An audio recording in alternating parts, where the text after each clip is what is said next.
He stopped on the marble landing because a child's voice, small, dry, urgent, came up the staircase like a thread pulling at him. "Dad," she whispered. The word was so thin it might have been swallowed by the house. "I'm hungry." The mansion around them was a study in precision. Polished floors that swallowed footsteps whole. Art hung like statements, a staircase that curved like a question. It was a house designed to impress, and for most of his life it had worked. Eduardo Monteiro had built a company that bent markets and dazzled boardrooms. He had a public face of charities and speeches, an apartment on every continent, and a calendar that made ordinary lives feel like small islands. He was a billionaire. He knew the taste of power and the comfort of control. But now control slipped through his fingers like cold water. Sofia climbed the last 2 steps to him, palms pressed to the banister. She could have been almost 6, the soft angles of a child whose body had been kept inside the narrowest allowances. Her cheeks were thinner than they should be. Her sweater hung loose. She had been with him since she was an infant. Adopted, he had said when people asked, with that curious mix of approval and curiosity. Eduardo and his partner had brought her into their home years ago after the death of her birth mother. She had become an unremarkable, precious fact in a life otherwise devoted to work. Until tonight. He remembered the better nights, the small, private ones, a bowl of cereal shared at midnight after a late board meeting, a tucked-in story, a laugh over a spilled juice. Those memories felt like relics from a different life. Now the girl's voice bent under an urgency he had no rehearsal for. He knelt without thinking. The marble was cold against his knees.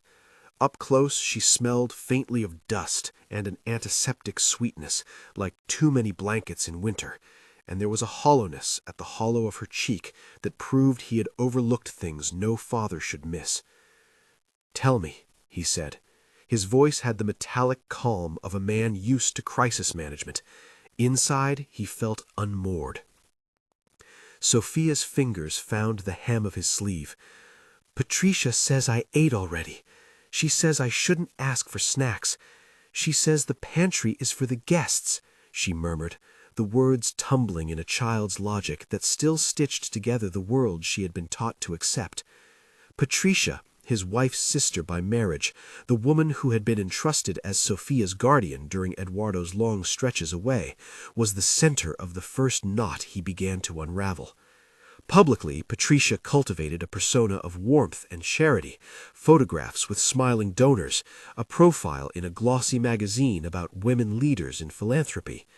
Privately, she managed the home. He had assumed that meant meals and schedules. He had assumed wrong. Eduardo brought Sofia to the kitchen. He filled a bowl with oatmeal, added a smear of honey, warmed some milk. The motions were clumsy because he was not trained for small, quiet domestic rituals. He watched her eat like a man trying to memorize a face in a life where faces were inventory. She ate fast, as if each spoonful had a time limit. When he turned to find Patricia in the hallway, she had the sort of smile practiced people keep for cameras. "Everything okay?" she asked, folding proper concern into her voice. "No," Eduardo said. He didn't mean it as theatrics, he meant it as fact. "I just found Sofia on the stairs. She said she was hungry." Patricia's eyes flickered for a beat, just a beat, and then she set her posture. "She is fine," she said softly. "She has dinner at 6. You know she eats small because she has a picky stomach. She doesn't like sweets." It was an answer that tilted toward dismissal. Patricia's voice had the hour precision of someone who had rehearsed the acceptable narratives. Eduardo felt that old familiar trait coming back, the instinct to negotiate, to smooth over, to trade time and attention for calm. But the image of Sofia on the stairs wouldn't dissolve under PR polish. He had a company to run. He also had a child in front of him who had said 3 words that rearranged his world. He called Dr. Renato early the next morning, one of the network of pediatricians the family used, discreet and excellent. In the bright fluorescent of the clinic, the doctor looked at Sofia with professional gentleness and furrowed his brow. He asked for charts, for growth records, for the last set of numbers. "Her weight is below the 10th percentile," he said, not dramatizing but not hiding the reading. "There are signs consistent with inadequate caloric intake over time. We cannot say anything yet without tests. We'll run blood work, check for deficiencies."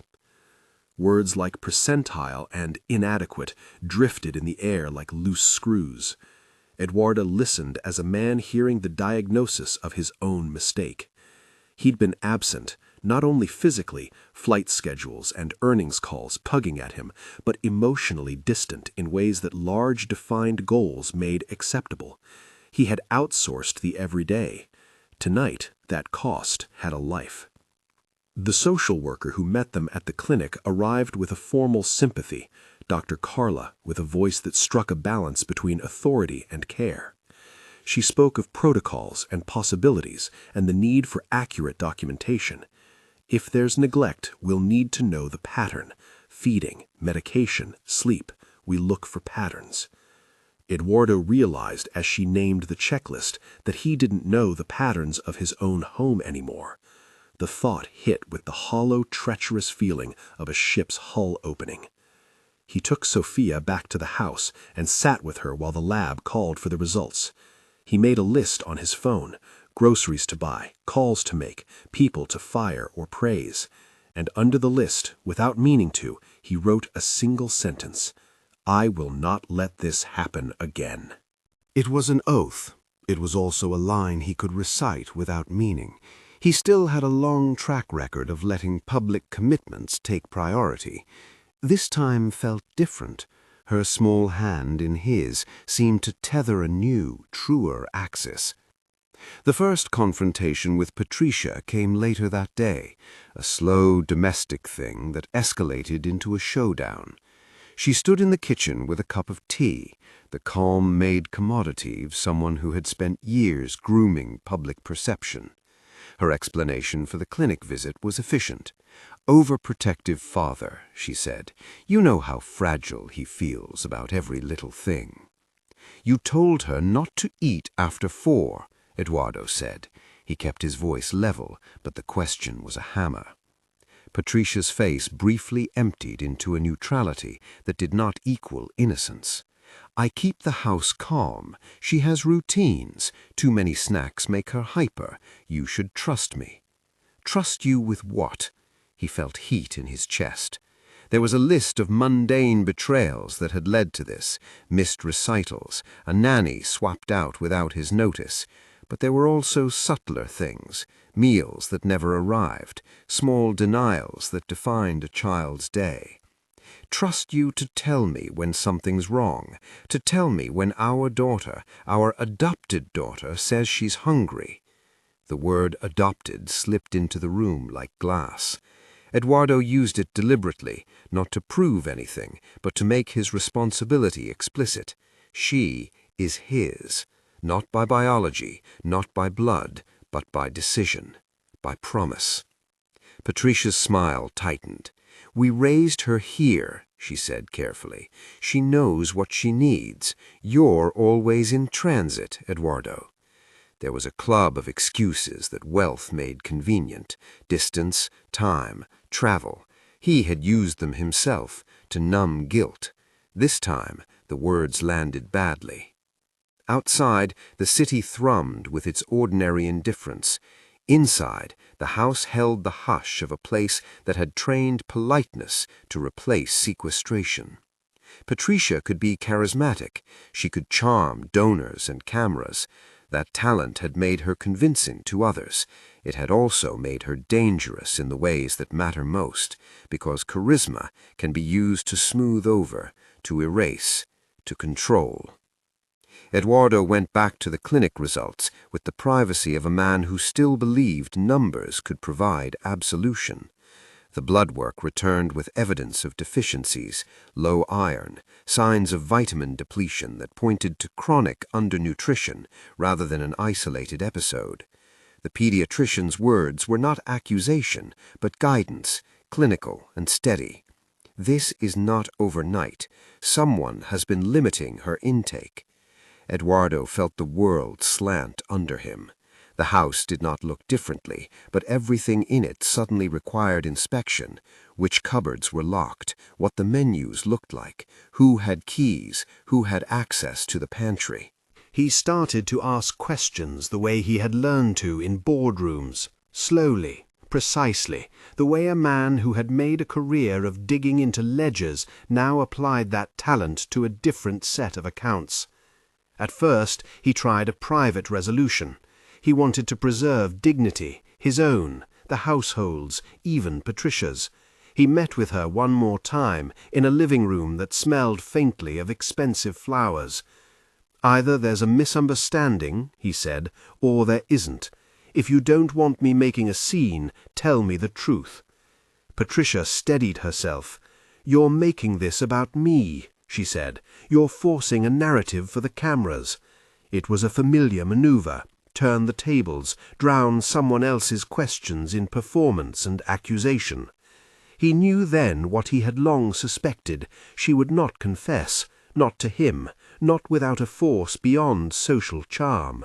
The house that could hold celebrity dinners and donors' talks also held an iron discipline, quietly enforced. When he walked out of the living room, he found Donna Maria in the pantry doorway. She had been with the family for years, older, tired, eyes like a woman who has kept secrets because there was nothing else to do but keep them.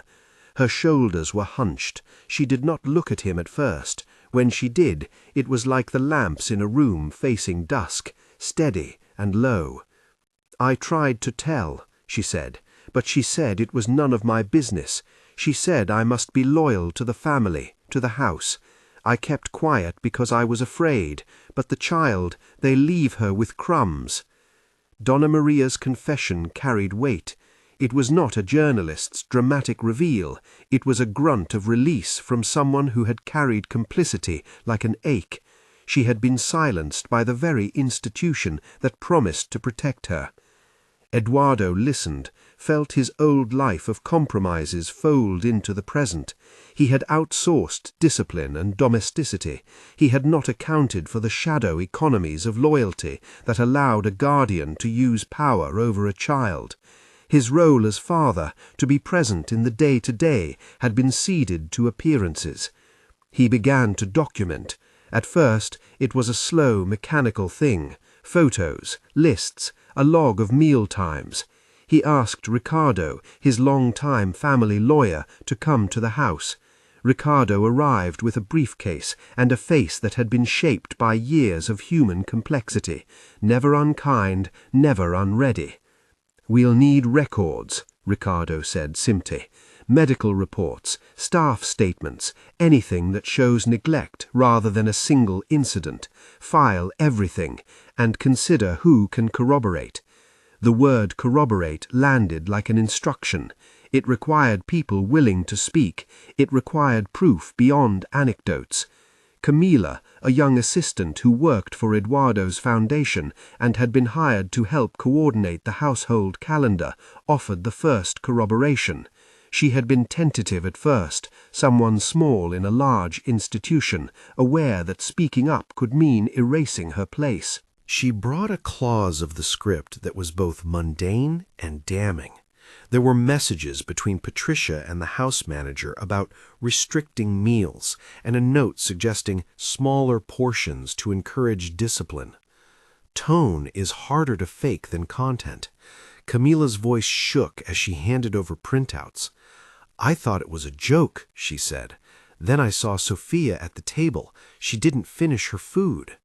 The pieces began to line up. Clinical data, a staff member's printouts, the housekeeper's testimony. Eduardo felt the old, comfortable fiction that wealth protected his family starting to erode. He was learning the truth that money buys many things, but not the simple, stubborn job of being present. The next escalation came in a conversation he had not anticipated. Patricia made a call. He did not hear the words, but he heard the echo of consequence. In moments like this, people who know how to manipulate the public can move quickly. Patricia's public profile had been nurtured over years.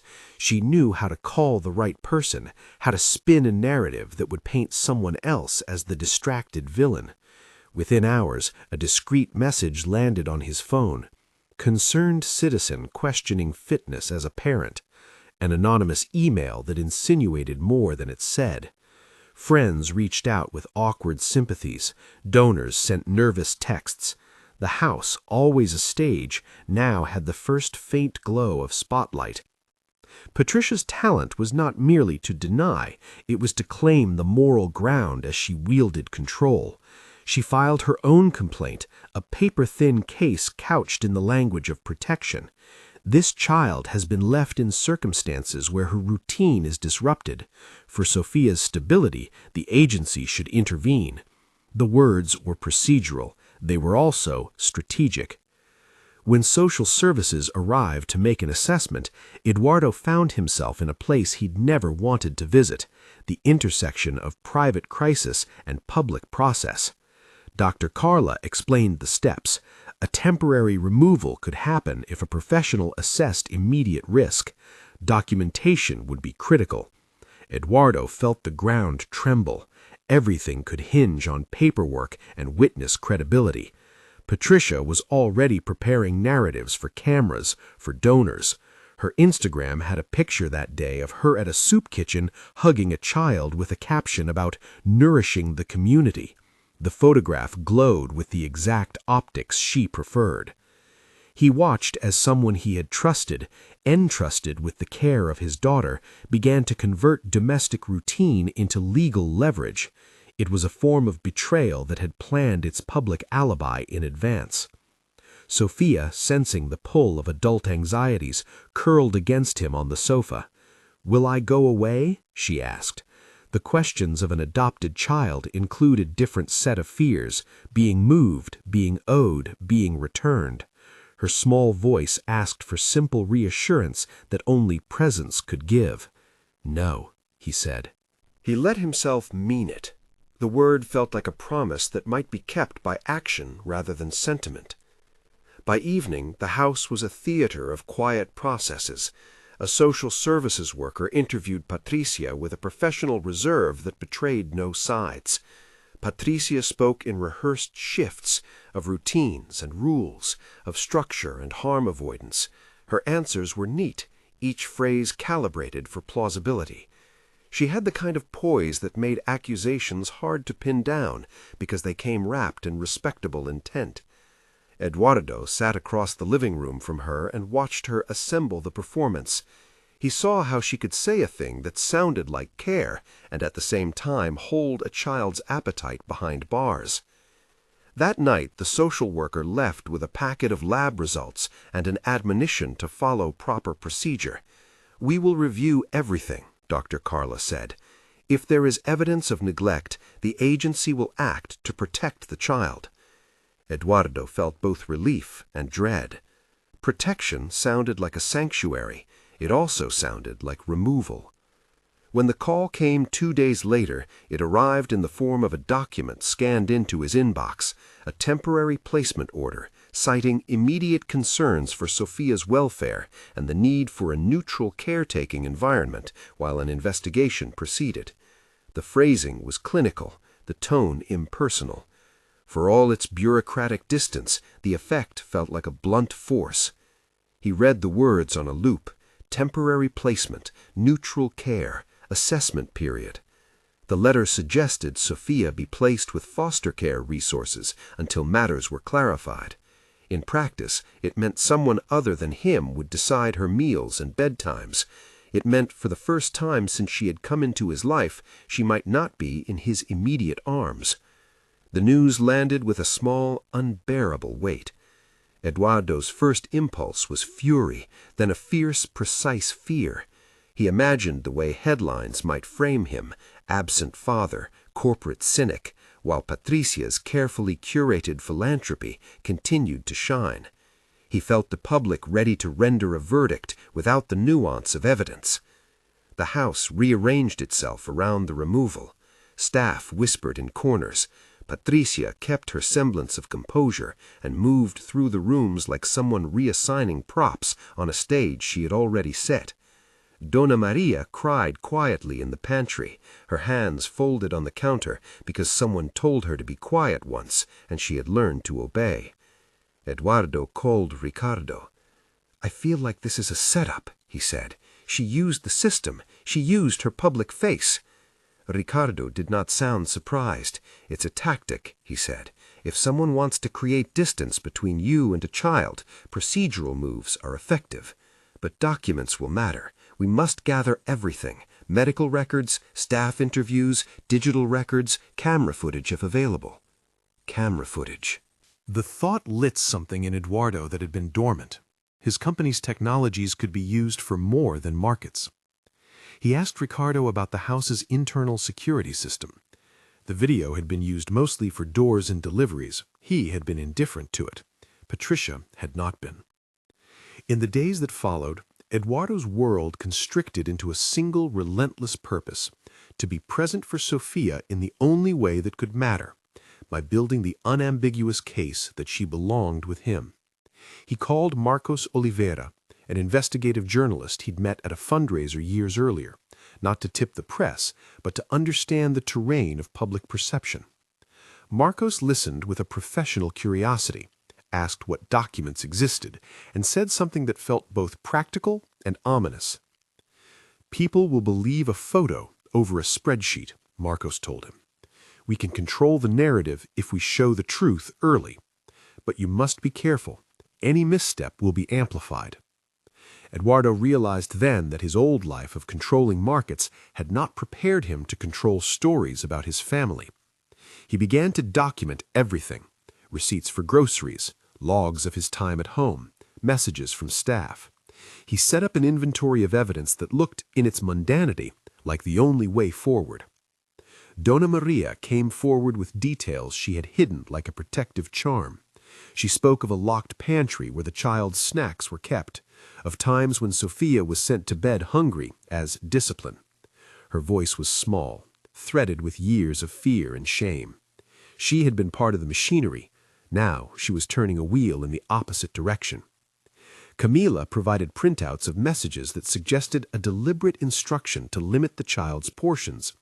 The words were not sensational, but they built a line, a pattern of restriction consistent with neglect. Eduardo filed each document, every piece folded into a legal process he was only half trained for, but increasingly determined to learn. But Patricia was already at work on another front. She cultivated allies in the right neighborhoods and whispered to acquaintances about a distracted father, unfit for the demands of raising a child. She spun social media posts about parental absences and the stress of modern parenting, framing herself as a defender of routine. It was a slow, precise erosion, insinuation and optics working as substitutes for evidence. When the agency finally issued a temporary custody arrangement, it did so in language that prioritized the child's safety. Eduardo read the order once, twice, and then put on a face for the cameras. He met with the caseworker and agreed to the procedures, for now, because to defy them would play into Patricia's narrative. Sofia was placed in an interim care setting that night. Eduardo watched as she was taken by professionals who moved with the practiced, unglamorous efficiency of people who had seen too many children in brittle situations. The sight of her leaving with strangers was a gut-level pain unlike corporate losses, like a law of physics he had not encountered in boardrooms. He was not losing an asset. He was losing the small, human anchor that had rearranged his life more than any merger ever had. As the car disappeared down the lane, Sofia turned and pressed her palm to the window, like a small, stubborn lighthouse. Eduardo pressed his hand to the glass in the same place when the car passed out of sight, and for a moment they were connected by the thinness of their mutual insistence. When he returned to the house, the rooms looked different, not empty in a dramatic sense, but like stages unoccupied. He set about making a plan, a list of demands and tasks that felt like the new ledger of his priorities. He told himself he would not be absent again. He told himself he would learn what it meant to be a parent in a way he had not before. That night he sat alone in his study and pulled files. He thought of the photographs in Patricia's charity feed, the donations she curated, the donors who had enabled her profile. He thought of the ways appearances had been weaponized. He called in a private investigator, someone who knew how to look for patterns where others saw coincidental moments. The investigator's name was Rafael Cruz, a man with a past in security and a distaste for PR polish. "Start with footage," Eduardo told him. "Look for patterns at mealtimes, check the pantry, interview former staff. Whatever you find, bring me the raw files." Rafael nodded. "I don't do narratives," he said. "I collect facts." Facts were what Eduardo needed. Facts could withstand spin. On the second night after Sofia's removal, a packet of emails arrived at his private inbox from an unexpected source. It was a man named Alessandro Ribeiro, an ex-husband of Patricia, who had, according to his brief message, kept a few things. He offered a single line of text: "If you want proof she isn't who she says she is, call me. I kept a diary." The message could have been a trap. It could have been a ghost from old grudges.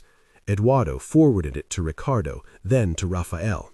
Both men thought it could be credible. Both men agreed it demanded checking. Alessandro's history with Patricia, divorce papers, a public break that had never become a scandal, suggested knowledge of her private life. Whether his paper trail would be useful was another matter. At 2 in the morning, while the house slept in a soft, artful darkness, Eduardo replayed the day. He was a man who spent his life calibrating risks and rewards, and now his whole world had become a single, low-frequency risk: the safety of a child who had called him Dad on the stairs. He had promised himself presence. He was beginning, haltingly, to understand what that meant. Somewhere in the house, a charity gala's decals were still in a drawer, folded like old flags. The irony hung in the air. Philanthropy as camouflage, a life of public generosity that could hide private cruelty. He had been giving away millions and not giving his time. The calculus of his life had been elegant in spreadsheets, and spreadsheets had not prepared him for the messy, stubborn needs of a child. Before sleep found him, he opened a new document titled Evidence Log and began to type. Medical reports, staff statements, security footage, diary leads, social media activity. He added a final line, not as a note, but as a pact. Be here, not later, now. Outside, a delivery truck drove past the dates. Inside, a house that had been crafted to be unassailable felt, for the first time, like a place that might require the raw, unglamorous work of healing.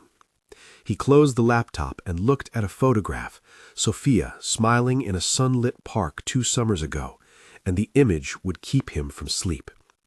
He did not yet know how the law would play out. He did not yet know whether witnesses would be brave enough to tell the story in a world that rewarded appearances over truth. But he had started the engine of his own accountability. He had made calls, gathered allies, and committed to the slow process of assembling facts that might cut through the fog. And somewhere beyond the house's high walls, Patricia continued to be a presence in the city's philanthropic scene, her smile polished, her hands given to causes that made cameras love her. That evening, she posted another framed image, her with volunteers, a canned goods drive. The caption was nothing dramatic, for the children. A child's whisper, "I'm hungry," had become the inciting incident of a battle that would pit a curated public image against the thin, stubborn truth. Eduardo had watched as a woman who could command rooms had used her talents to control the private sphere. Now he had to learn to fight in a different arena, to collect evidence, to coax witnesses into speaking, to risk his own image in order to reclaim a child's safety. He would start with small things: interviews with former staff, searches for security footage, calls to pediatric specialists. He would, for the first time in a long time, put family ahead of the next quarter. He would learn the rhythm of being present by doing the work of paperwork and phone calls and late-night stakeouts that had nothing to do with mergers. The work would feel foreign, but necessary. When he turned off the study light, the house was still. He lay awake listening to the echo of that small word, hungry, until it resolved into a promise he could no longer ignore. The next morning, Raphael called. "I found something," he said. His voice was steady and professional, the kind that suggested careful evidence rather than eager accusation. A pattern. Camera gaps during evening meal times, a lock on the pantry that isn't on the inventory list, and an employee who left last month because of house rules. He says he kept notes. Eduardo sat up. The pieces were aligning, but they had not yet formed a complete picture. He thought of Sofia in an interim home, of Patricia's smile on social feeds, of the slow choreography of someone who had made an art of controlling image and reality.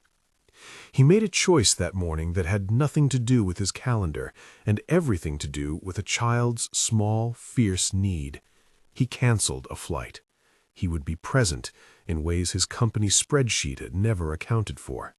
He would track footage, collect testimonies, and assemble a truth that could stand up in public. The problem was larger than any one document. It would take time, patience, and the courage of ordinary people willing to speak. But Eduardo had begun, and in a house full of trophies and glass, a man's priorities had started to bend towards something unquantifiable, the steady, stubborn work of being a father.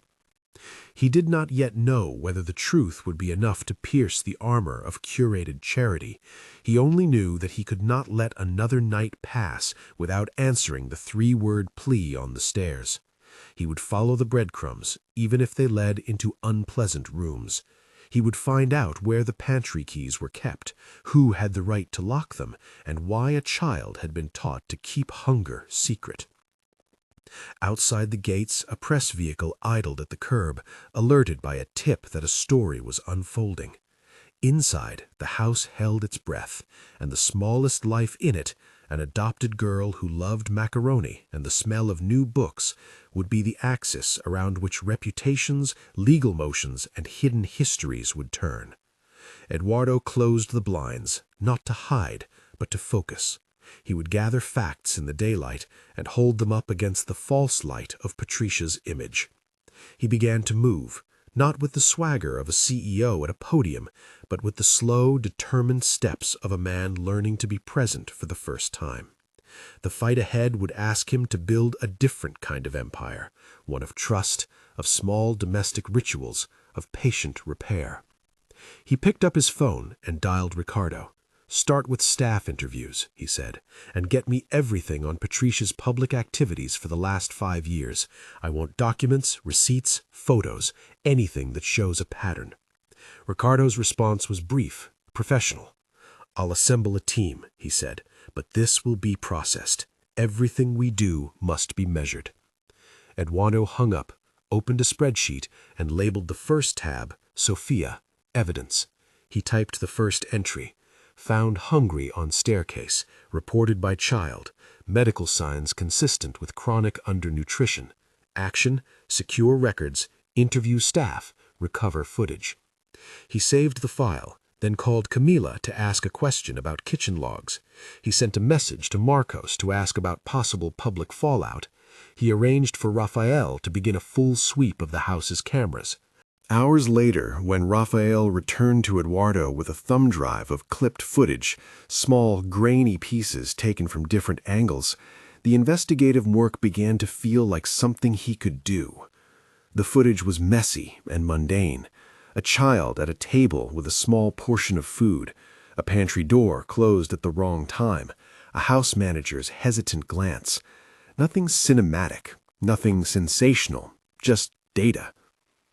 These were the kinds of facts that could change a narrative, not dramatic photographs, but a paper trail of omissions and instructions. The truth, when obeying the rules of evidence, often showed itself as banal. That banality was both the enemy of sensational headlines and the weapon of a slow, precise justice. Eduardo watched the clips with Raphael and realized he was seeing his life through a new lens, one that magnified the small cruelties that wealth had disguised as discipline. He felt the distance between what he had been and who he intended to become. The next step would be to turn those clips into testimonies, to coax witnesses into statements. It would mean moving through systems that often punished the small for telling the truth. It would require endurance. As evening settled, he sat with a photo of Sofia and drafted the email he would send to supporters and to those who might act on his behalf. He did not know if it would change anything. He only knew that the child who had whispered, "I'm hungry," deserved a father who would do more than whisper back. Outside, the big city moved on. Inside, a house that prided itself on appearances was beginning to be unraveled by the slow, unglamorous truth. The question was no longer if he could buy protection. The question was whether he could earn trust, rebuild it, and keep a promise he had made to a small girl on a marble staircase. In the quiet that followed, Sofia slept in a neutral home, under the care of strangers who would measure and note and report. Eduardo had set a chain of actions in motion. He could not yet see the end, but he had begun to walk toward it, one reluctant, resolute step at a time. If you're watching this now, comment where you're watching from. It helps tell us how far a small voice can travel. The evidence began to accumulate not in dramatic revelations, but in the tired, stubborn ways the truth usually does, in missed entries on logs, in gaps in footage, in the crooked grammar of a message that never meant to be read publicly. Raphael's thumb drive was the first tangible piece that threaded a pattern through the drift of rumor and performance. He had pulled together hours of grainy clips from the house's own cameras, angles no one usually watched, corridors between the kitchen and the staff quarters, a small camera over the pantry. The images were banal. They showed dinners served at the big table, a child arriving with a plate that was nominally full and nominally insufficient. They showed a pantry door closed at odd hours, hands moving with the quick economy of someone who believed the house could be managed by proportion and omission. Eduardo watched them at the kitchen island, the thumb drive plugged into a laptop, his tie loosened, his face having the baffled, tired cast of someone who had finally traded adrenaline for a long account of guilt. He paused the footage on a frame of Sofia at the table, a napkin caught at the corner of her mouth, eyes slightly hollowed but alert enough to watch for a parent's glance. He had seen that look in boardrooms, the look of someone expecting instructions that may never come. He had never recognized it properly in the world that mattered. Raphael handed him printouts, timestamps, camera IDs, a chain of custody note. "These are raw," Raphael said, "not edited. But notice the pattern. Meals at the main table, then an early removal from the room.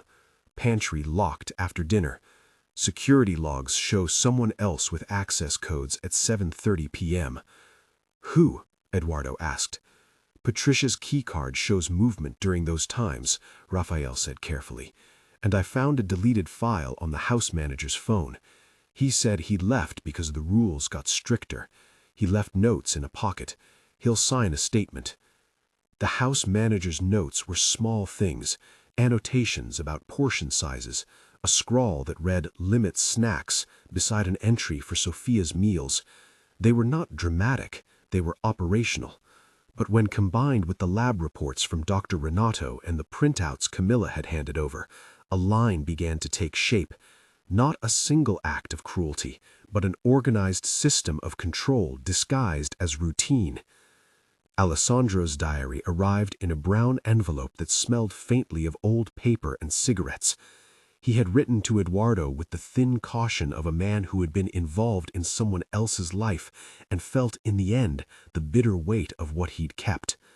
The diary was full of small domestic chronicles, mentions of trips, of dinners, of arguments, But it also contained the one thing Eduardo needed most, a sentence recorded without thought, the kind of casual cruelty that becomes damning when transposed into evidence. She kept diet charts, Eduardo read later, alone in a study that had once been a room for contracts and cabals. The diary entry described a conversation in which Patricia had spoken of discipline and weight control in tones meant for private ears. There was a line, short, ordinary, that made Eduardo feel like the floor had dropped out. She said the child eats like a guest. That must stop. The page smudged where ink had run from a tear or rain. The words were mundane and therefore precise. Ricardo, the lawyer, moved through the world with the same unflashy efficiency he had always used for mergers and messy divorces. He filed requests for the entire security archive.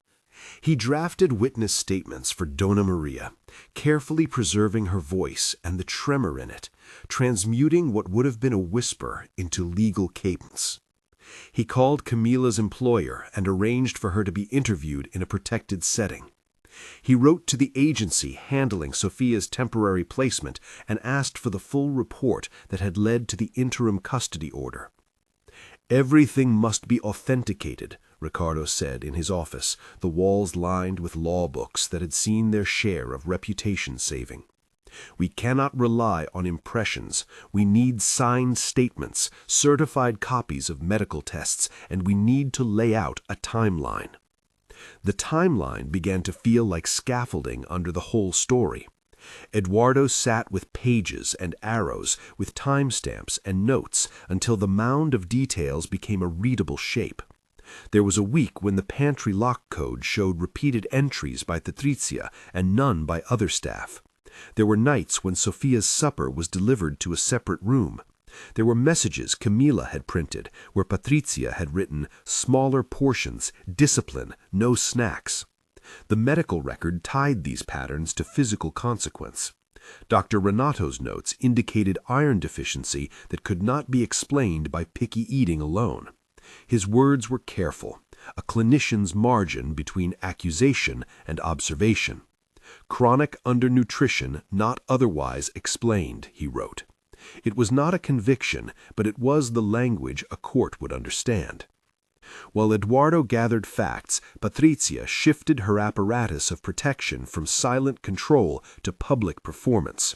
She launched an offensive that looked less like frank denial and more like a preemptive reframing. Photographs of her in soup kitchens, quotes in an online column about the responsibility of caregivers, and a steady drip of messages to certain donors implying Eduardo's inattention. She hired a PR consultant who had the taste and temperament to turn a messy domestic crisis into a debate about modern parenting stress. Within days, the story that moved from house to headline was not a forensic ledger. It was an op-ed chorus. What does a busy father owe? Patrizia's Instagram began to look like a ledger of virtue. Marcos, the journalist, cautioned Eduardo on the razor edge of public messaging. "We can show the footage and medical records," he said, in a small room off the cafe where they used to meet for philanthropy plans. "But if you look paternal and defensive, people will side with the more polished narrative. We have to present calmly, factually, and we have to make the child's well-being the center, never your ego." Eduardo swallowed the sting of that reminder. He had spent his life training people to see him as a figure of efficiency. Now his primary competency was silence and presence. Marcos helped arrange an interview with a local outlet where the focus remained on Sofia's welfare and the facts, where Eduardo spoke less in rhetoric and more in the concrete details that mattered. Names of witnesses, dates of medical tests, and a vow to follow due process. The camera lights did not flatter him. They made him look human-sized. But even as he tried to control the narrative with facts, the campaign against him widened. Patricia's legal counsel filed for conservatorship arguments that painted Eduardo's travel schedule and corporate duties as risks to stability. Anonymous social accounts began to amplify old rumors about him, half-heard stories of parties and missed birthdays. The The strain reinforced the pattern of how influence could weaponize uncertainty. People trusted the familiar face over the inconvenient ledger. They trusted the woman who had cultivated empathy in public. The agency's review continued, but the immediate pain of separation from Sofia was visceral and present. In her interim placement, she was cared for professionally, but the small, quiet cruelties of being moved, new bed sheets, different nap times, the sterile kindness of caseworkers took their toll. Eduardo visited often, at first bringing small parcels, a soft sweater, a picture book with a dog. He sat in a visitor room under a fluorescent glare, holding nothing but his own attendance. The child who had whispered "Dad" on the marble stairs now crawled into his lap with the same stubborn private trust that had gotten him to start this fight. "Mama said you were away," she told him once, rocking a tearless, brittle calm like a child trying to make a treaty between two grown worlds. "I was away," he answered, and meant it.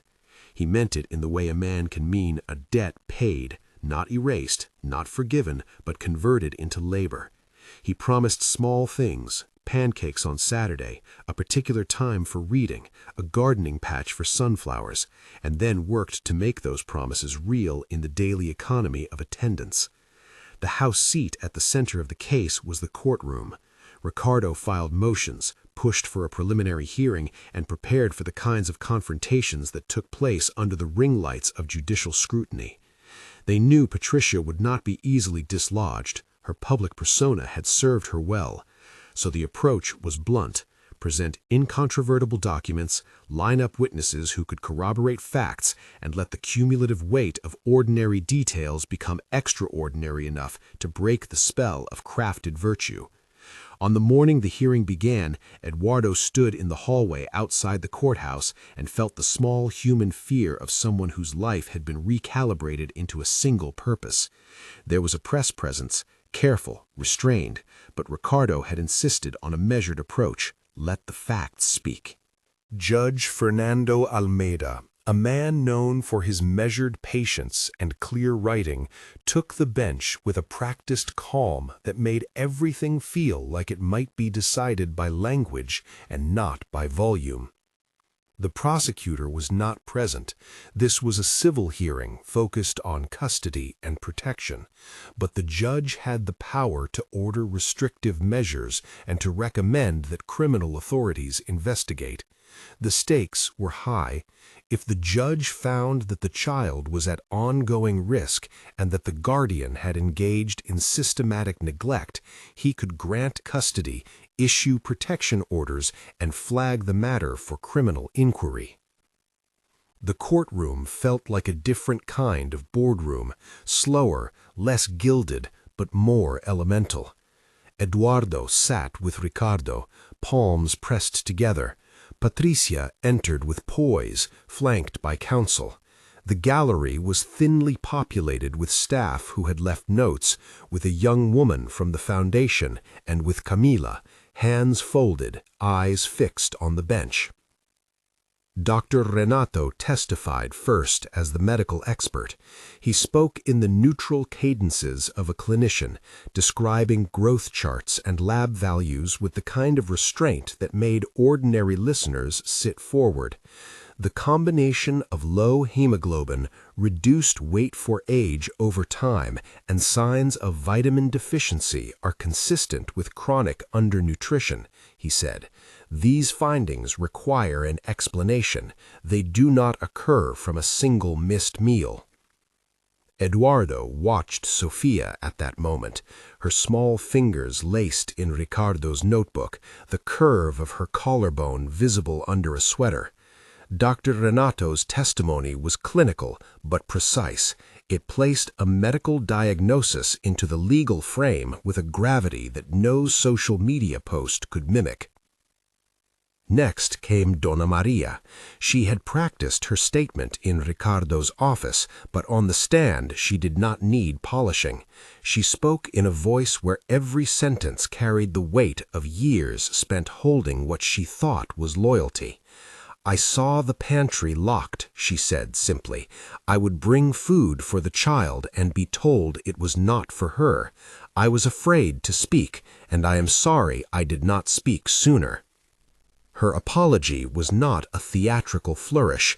It softened something else inside the room, the old complicity of those who keep quiet for the sake of keeping a job. The judge listened with the kind of attention that turned testimony into record.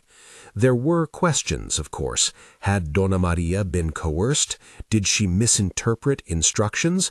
But her details, dates, times, the way she described rationing out portions, matched the footage. Camila's testimony followed. She was young, and she trembled, not out of fear of cameras, but from the pressure of telling the truth. She brought printed messages she had been forwarded, showing directives, smaller portions, no extra snacks, for her discipline. She explained how she initially thought it was a joke, then began to worry when she saw Sofia at mealtimes. Ricardo walked the court through the chain of custody for the messages. Each screenshot had its origin, and the metadata confirmed it. The judge leaned forward, letting the small friction of evidence become audible. Raphael presented the security footage, the raw files laid out on a monitor and projected for the court to watch. The clips were not dramatic in a cinematic way. They showed patterns. A pantry door locked at 7, a plate left half-eaten taken away, an adult's silhouette moving food out of a child's reach. The footage did not scream guilt. It presented a choreography that matched the rest of the record. There was a moment when Patricia's lawyer tried to recontextualize the clips. There were housekeeping standards. Regular meals were served, he said. But the cross-examination unfolded into contradictions. Patricia's narrative of a picky eater and structured routine began to fray when faced with the alignment of medical report, staff testimony, and video. The law has a way of flattening narrative artifice when the grammar of things matches across independent sources. Alessandro was called to the stand last. He had been reluctant, but he came prepared, with the diary pages that contained notes of conversations where Patricia had spoken of teaching a child restraint and of not indulging poor habits. The excerpts were not lurid, they were small and domestic, which made them all the more damning. She said, "We must be careful with what she takes," and wrote a chart, Alessandro testified. "I didn't think much of it at the time. Later, I knew I should have said more." Patricia herself took the stand, and here the courtroom's tempo changed. She was practiced, composed, and she answered in the clear, composed voice that had convinced donors and neighbors. She spoke of good intentions, of rules put in place to foster discipline, of a desire to protect the child's long-term health. Her words were polished. Her lawyer drew on past testimonials, on pictures of her at charity drives, and on notes about her structured approach to caretaking. But the judge kept his attention on the recorded facts. He asked pointed questions about the times the pantry was locked, about whom the house manager reported to, and about why staff had been told to restrict snacks. Patricia's answers faltered when confronted with messages she had written and footage that contradicted her statements. The law, in that precise theater, did not rely on charisma. It relied on proof, on converging points of independent corroboration. When the judge spoke to deliver his decision, the room tightened around his words. He read the findings slowly, deliberately. The medical evidence showed chronic undernutrition. Witness testimony corroborated a pattern of food restriction. Security footage supported those accounts. He noted Patricia's public persona, but held that public virtue could not override the facts of what had happened behind closed doors.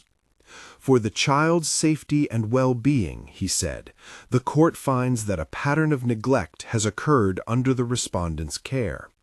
Custody is hereby granted to the father, Eduardo Monteiro, under supervision and with conditions set by social services. Contact by the respondent is restricted pending further inquiry, and the clerk will refer these findings to the relevant prosecutorial authorities for consideration. The prosecutor's referral was the procedural step the judge could make. It did not guarantee criminal charges. It did mean the matter would reach a different table where standards and outcomes were separate. Eduardo felt the relief and the gravity both at once. A civil victory had been reached because the court had accepted the weight of multiple independent types of evidence. The judge's language did not boil down to vengeance. It read as the sober measure of protection and the formal channeling of accountability. Outside the courthouse, cameras clustered with varying intensity. Some framed the event as a father's redemption, others as the collapse of a carefully cultivated public image. Eduardo refused the urge to grandstand. He spoke briefly, his words chosen to center Sofia. "This was about our daughter's safety," he said. "We will continue to follow the professional's guidance. My priority is being present and ensuring she receives the care she needs." Patricia left under legal restrictions. The public saw the image of a woman who had been unable to prove the nature of her private practices. Her donors and allies quietly distanced themselves. Boards where she once had influence issued statements that emphasized due process and concern for the child's welfare. The legal referral meant there might be further investigations, there might not. The story would continue, but for the moment the concrete change was clear. Sofia would live with her father. The healing that followed was less cinematic than the courtroom. In the sterile light of the pediatric ward, Sofia began a slow course back toward normal appetite and energy. Dr. Renato oversaw a measured refeeding plan, watching for the physiological needs that followed malnutrition. It was not about dramatic cures, but about small, consistent steps. A day of warm soup, the return of a favorite cereal, the slow reintegration of previously banned foods in safe, medically supervised increments. A child who had learned to hide hunger relearned how to accept care. Therapy began alongside clinical treatment. Dr. Carla facilitated a child-centered therapist who specialized in attachment and trauma. They did not rush to label Sofia's experience with adult words. Instead, sessions were brief, with play as the medium for conversation. A puppet that told a story about a small girl in a garden. A drawing exercise where Sofia chose a color palette and explained that yellow meant sun that stays. The therapist's notes emphasized the resilience children often show when given the steady, predictable presence they had lacked. Eduardo's redemption was visible in the small rituals that replaced board meetings. He built a Saturday morning pancake routine that began as an apology and became a liturgy. The batter mixed with a spatula held by two small hands. A tiny hand dusted sugar. Laughter over syrup that dripped down the dining table like bad timing. A promise kept because he rearranged flights and meetings to make it so. He learned how to read a bedtime story without his eyes skimming for the next email.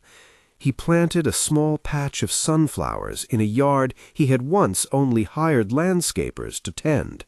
Sofia's fingers got dirty there, and she clapped with a childish delight when the first shoot pushed through the soil. Rebuilding trust took more than pyrotechnics of intention. It took the stubbornness of routine and the humility of apology without theater. He apologized directly for the evenings he had missed and for the times he had offered gifts as substitutes for presents. He listened when Sofia described dreams about being left on a bench. He learned to hold her without calculation. He began, slowly, to be paternal in ways that did not require transactions. There were legal and reputational costs. Patricia's public fall of grace included the quiet loss of positions she had used to bolster her image. Some donors shifted funds to other initiatives. The foundation Eduardo had established commissioned an independent review into household policies and governance so that institutional structures could be better aligned to prevent future abuses. Ricardo advised caution in public statements. There would be ongoing inquiries and legal actions. But he also noted that dismantling the narrative of performance required reforms, not just signage. The most delicate part of the aftermath was Sofia's own relationship with the public idea of her life.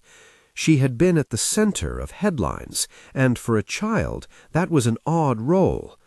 Eduardo protected her by limiting media exposure, by choosing photographs that showed mundane moments, pancake batter on a chin, a sun hat too large for an adventurous head, and by insisting that family, not spectacle, defined their shared life. Marcos documented responsibly, with a sensitivity that refused to exploit the child's story for clicks. He published a piece focused on systemic failings that allowed image to obscure safety. The article emphasized accountability and the work of professionals rather than the easy theater of personal ruin. Months later, Sofia's progress was visible in small, triumphant ways. She asked for second helpings without fear. She sang off-key in the kitchen and painted a sunflower so large it covered the page. She started school with a backpack she loved and a father who arrived at the curb most mornings. Eduardo reduced travel and delegated more at work. He implemented household oversight measures, independent audits of staff protocols, a clear emergency line to social services, and routine check-ins with their pediatrician. He also learned how to negotiate the landscape of public responsibility. He testified at a small private meeting with boards that had funded Patricia's programs and advocated for stricter vetting of caregivers in positions of influence. He supported campaigns that emphasized the need for oversight in philanthropy. He did not seek applause, he sought impact. The legal referral into criminal inquiry moved at its own pace. Prosecutors reviewed the judge's findings, interviewed witnesses, and considered the material. Eduardo did not chase headlines about a conviction. He wanted to make sure that the state had the time and resources to consider whether a prosecution was warranted. The court had done its part in civil protection. The criminal process, if it advanced, would ask different questions. He respected that because he had seen how fragile truth can be when rushed. Patricia's name faded from the charity profiles and from the glossy pages where she had once smiled with donors. She retained supporters who believed in her intentions. Others stepped away. The public life she had curated was diminished, but the private consequences, her loss of proximity to a child she'd guarded, remained the most measurable wound. In their home, the rituals grew gentler and more ordinary. They had pancakes every Saturday and a secret handshake before bed. On Sundays, they planted sunflower seeds and waited, practicing patient hope. There were relapses, nights when Sofia awoke and asked if she had been bad, or mornings when she flinched at a closed door. But these were met with steady routines and with therapists who taught both of them how to name feelings and practice small, reparative gestures. Eduardo found himself changed in quiet ways. He shifted his calendar to allow for daily routines, breakfast at a certain hour, an afternoon check-in call if he had to travel, and evening that he kept free to tuck her in. The stockholders and the markets adjusted. So did he. Wealth had not kept his child safe. Presence did. Months after the hearing, on a bright morning, Sofia and Eduardo planted their first row of sunflowers in the little patch of soil they tended together. She pressed a seed into the dirt with a small thumb and told him, with the confident logic of a child, that the plants would be big like our love. He laughed and felt his chest warm in the way of someone who had newly learnt the vocabulary of repair. They kept a framed copy of the judge's ruling on a shelf they rarely showed. It was not a trophy, but an instrument. proof that systems could work if evidence was held and process respected. The referral to prosecutors remained a matter of public record. Some would call it victory, others a necessary step. For Eduardo, the more meaningful record was in the small accrual of consistent care, a steady weight curve on a pediatric chart, a therapist's report noting improved attachment behaviors, school drawings increasingly filled with colors. In quiet moments, when Sofia sat across from him drawing a sun that beamed over a house with open doors, he thought of the first night she had whispered that small, shattering word. He had once believed that philanthropy and public good could substitute for private vigilance. That belief had been costly. He was trying to make amends not by spectacle, but through the everyday acts that actually keep a child safe. Exercise of responsibility, accountability to professionals, and a willingness to be present when nothing in the world required him to be. The city moved on. Patricia's name elicited assorted responses, some angry, some sympathetic. A few donors called for reflection on how institutions screen those with influence. Eduardo supported internal reforms quietly, contributing to initiatives that trained household staff and mandated third-party oversight for families with public profiles. He wanted his experience to be a template for systems-level change rather than a singular cautionary tale. One evening, months later, he found Sofia in the kitchen with a handprint of flour across her cheek and a grin that had lost its wariness. "Dad," she said, clutching a whisk, "you make the best pancakes." He bent down, seated his fingers under hers, and they mixed the batter together until it looked clumsy and real. He did not make promises that belonged to the abstract. He made the one he could keep. He would be there, consistently and plainly. The final image is not a courtroom victory or a public shaming. It is a quiet kitchen, morning light pouring through a window, flour dust motes turning gold, and a small child with a sun-painted mug in her hands as she points to a drawing taped to the fridge, a tall sunflower next to a house with a door open wide. Eduardo stood by her, his hand on her shoulder, his eyes learning once again the simple business of presence. There were weeks of follow-ups, occupational therapy sessions and check-ins with Dr. Renato and Dr. Carla, and there remained the slow, patient work of trust. The legal referral that had been made by the judge carried forward, and prosecutors reviewed the material with care, but the immediate outcome, the child was safe and with her father, professionals were involved, and institutional practices were changing, was the measure the family used to mark their days. If this story moved you, subscribe for more investigative family dramas and real-life rescues.